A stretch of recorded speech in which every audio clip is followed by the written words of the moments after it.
The two guiding themes for this diorama were conveying the pointlessness of imperial existence and somehow portray the fear and awe of being turned into a book, which is very heady and strange concepts to try and fit into a diorama build, but I'm kind of happy with the results.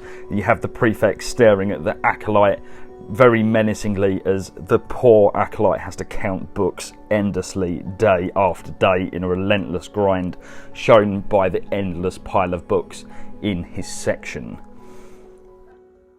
To change things up yet again, I decided to split this video into separate stages that I could form a helpful acronym to help people with their diorama builds. And the acronym is PBWS. Plan, build, wire, paint, sculpt, paint, cover up shitty bits. It's probably a good thing I didn't pursue my childhood dream of being a school teacher. Some dreams deserve to die. This time I actually decided to create a blueprint for this diorama with precise measurements. Because I'd never made an infinity mirror before, I wanted to have a better idea of what I was doing going into this rather than just going off half-cocked, because there was a little bit of a learning curve with what to do with this, and there are several things, even with a plan, I particularly got wrong, and I didn't end up following the blueprint that precisely. But I think my favourite mark is just books on there. I probably should have listed all of the books. I moved with the build pretty quickly. This is acrylic. This was what I used to make the infinity mirror, and if you're going to cut acrylic, I'd recommend using a panel line scriber rather than a knife, because knifing acrylic is a pain in the back. So you can see I'm using my super precise hot wire cutter with no guides at all. I just have to use a ruler and hope I get the right cuts. I got these stencils to make the archways, which were really useful. I still need a little bit of practice with them because they were a little bit wonky and a bit mullered, but once they're textured you'd hardly even notice. So I cut out a space within the base, believe it or not, to fit all of the wiring and lighting and a place for the battery. Each of the archways needed to be split in half so I could fit the mirror. I then marked out and guided all of my lines and went about texturing them. One of the downsides of using this type of foam bought from an insulation company is sometimes they cut this foam with a saw instead of a hot wire cutter, which leaves a lot of nasty and unwanted textures on there that you can't really pull off as anything else other than foam. So you end up having to clean up a lot of this stuff for pretty much no apparent reason other than it just looks a bit crappy. I pretty much got the whole diorama build done in one night. I had this idea gestating in my mind probably pretty much ever since that episode of Hammer and Bolter came out, and that particular episode left a real big impression in my mind. Similar to the subplot in Avenging Sun, a Dawn of Fire novel, I love seeing regular people in the 40k universe and just how bleak and horrendous a lot of their lives are, because I think it's a lot more relatable to a day-to-day person than a space marine doing wondrous, brave things all of the time. I love seeing normal modernity in 40k, people just doing their day job, not understanding why they're doing it, not being told why.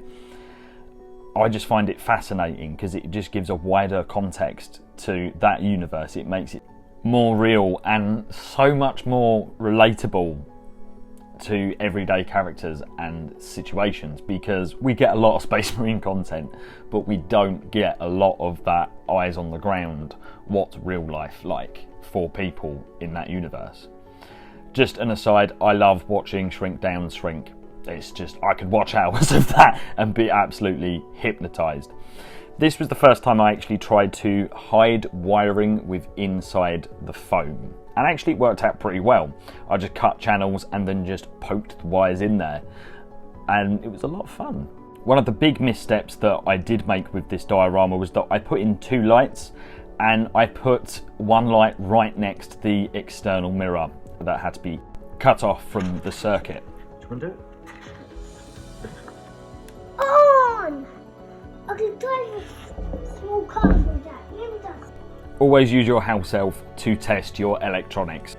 So once again, I kind of jumped into the painting stage with this without much pre-planning. I knew that the stone textures were a lot more of a sandy limestone texture and colour than a traditional grey. So I went in with white ink on all of the stone textures, built up a zenithal coat of light, and then I used Argus dunes with a bit of Vallejo airbrush medium. This was actually the first time I've tried to use contrast out of an airbrush for scenery purposes. And actually I was really pleasantly surprised. It came off as a really nice effect. You could do it very understated if you were careful with your layering, or you could go whole hog and just plaster it on and have some nice, rich, saturated colours. So it's definitely something I'm going to be looking at doing in the future. So I coloured all of my books red. That was more laziness on my part because I kind of couldn't be bothered to double check what colour the books were, and then I just used wildwood on the shelving. I really sped through the build and paint process for this. It actually came together a lot easier than I thought it was going to. I was expecting to have a lot more pitfalls with this style of build because I'd never done an infinity mirror before, and actually it's not that difficult. It's actually quite enjoyable. It's a fairly simple, straightforward process, and it's something I'm probably going to be doing again. So instead of trying to ruin myself with plaster, I thought I would just use chipboard to cover up all of the crappy bits, because I thought that would be a lot easier, a lot simpler, and it would just hide a lot of the backing for the diorama, and it would probably block out light a lot better than trying to plaster everything on. And it worked out pretty well. It was quick and simple. Like 1mm chipboard is one of those hobby resources that everyone should have, because you can do a lot with it, a lot more than you would think, and it's just really useful to have in your materials box. And the effect of the infinity mirror is looking really good. Unfortunately, if you look really closely, you will see a drip of hot glue that is in there that I did not notice at all. And yeah, that is going to plague me until my dying days now, because I've already painted it all and I can't take it all apart again. I just cannot bring myself to do that. So I actually hand sculpted 2 miniatures for this. This is my second and third ever completely sculpted miniatures. And it was a real lovely process to go through again, because I hadn't sculpted a miniature in its entirety for probably about a year, and it was a lot of fun. I actually did this while I was on holiday in a caravan in Hereford, so I didn't bring my camera, but this squirrel watched the whole thing.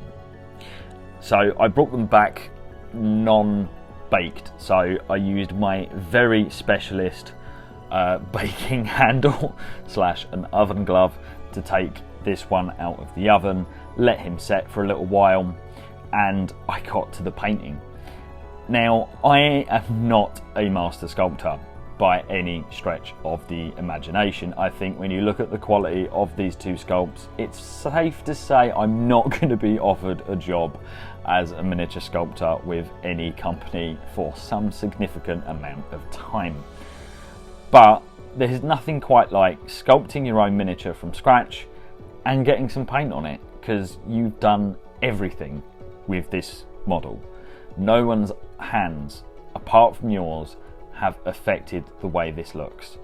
It's just you, it's just your own work, and even if it's not brilliant, if it's not perfect, it doesn't matter, because it's yours 100%. It is just yours, and that is a lovely, lovely feeling. So I got the 2 models onto the diorama, and I thought the one thing that this thing was really missing was that dusty texture. Bearing in mind, these books aren't supposed to be looked at, they're not supposed to be read, they're just supposed to be counted day after day after day. And I really wanted that last bit of feeling and ambience to really give off the presence that was in this episode of Hammer and Bolter. It's that endless, monotonous grind, but you have these malevolent forces staring at you, watching you, waiting to put you into a book, which is just really weird.